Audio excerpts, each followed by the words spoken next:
Hey folks, GoofMaster79 coming at you with another video review. Today we're looking at the MSN02 Zeong.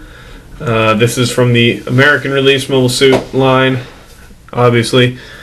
This is the incomplete version. There wasn't ever a complete version for the MSIA line, but I do think they make like a fixed figuration that's called the quote-unquote perfect Zeong that has like the legs and all that good stuff.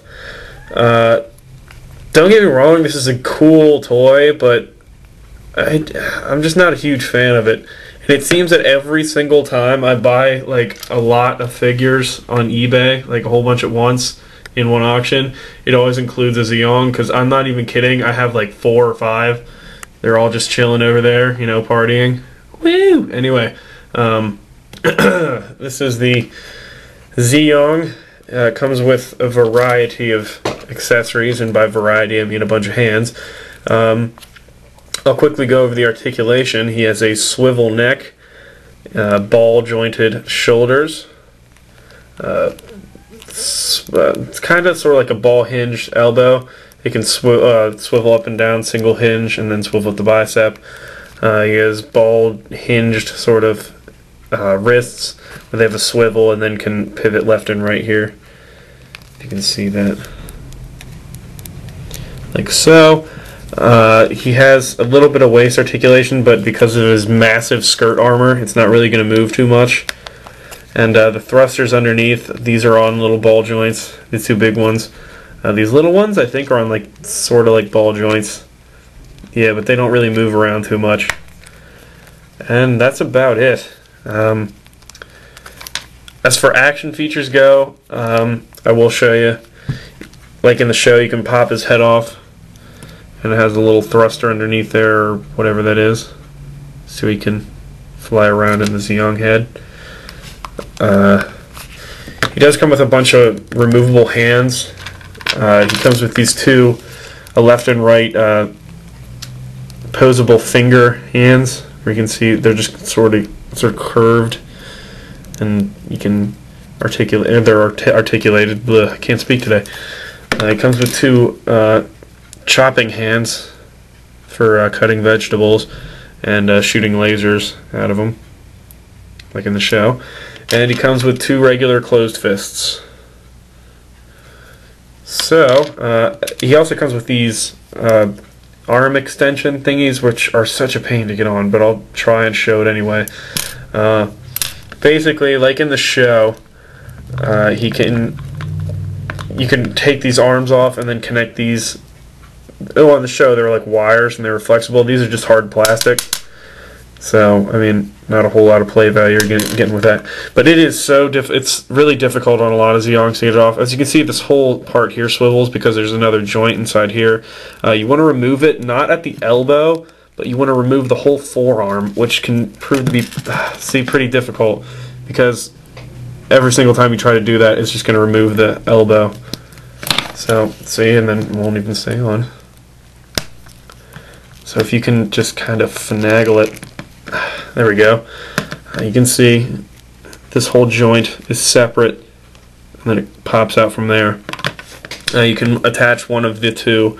This one's like a swirly, going all over the place arm, and then this one's just a straight arm extension.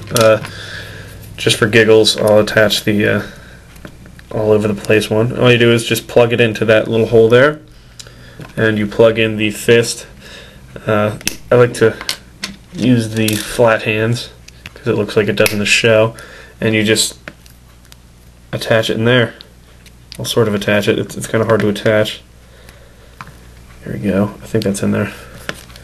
But yeah, he can do the, shoot his arms out and then fire the lasers through them, or beams, or whatever you want to call them. But yeah, I mean, it's interesting. Don't get me wrong, but I mean, who really is going to do that with the toy itself? But it's nice. I'm sure someone would complain if they didn't include that feature in it with the toy. But other than that, this toy doesn't really do much. It's just big. Just kind of big. Comparison to Johnny Ridden's Zaku 2 here, you can see it is pretty big. So yeah, this is the mobile armor that Char used to fight Amuro in the Battle of Aboaku in 0079. I think I'm pronouncing that right, but I mean, yeah, it is what it is. I mean, it's not. Don't get me wrong. I would suggest buying it if you're like a 0079 fan. But if you're just into MSIA collecting because the toys are cool and stuff like that, and you do kind of like the show, I wouldn't really suggest this figure because it's kind of boring. I mean, it's big and ugly and doesn't really do much. Plus, it has no legs. But there is, however, I do have the battle-scarred version of this figure here. This was released later in the series. It comes with, as I mentioned, comes with extra little battle dance, like just weathered-looking hands. But you can see the detail on it's pretty cool. You can see like the big gouge in the chest here, and the weathering on it's pretty neat. There's a big old hole in the side here. You see he's completely missing an antenna up here. So yeah, I mean, that's about it. I'll give you a close-up detail of this guy so you can see him. Nicely detailed head. Zeong symbol there.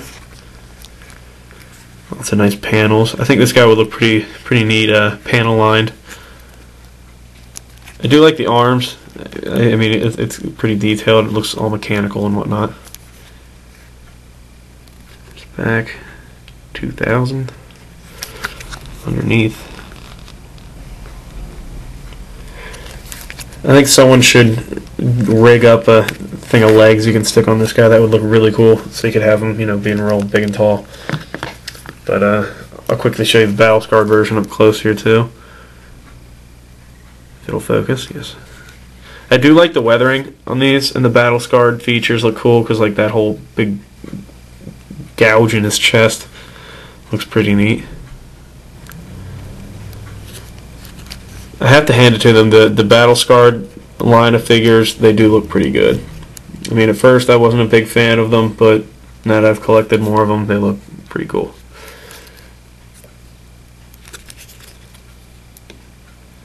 So yes, that's about it for the Zeong.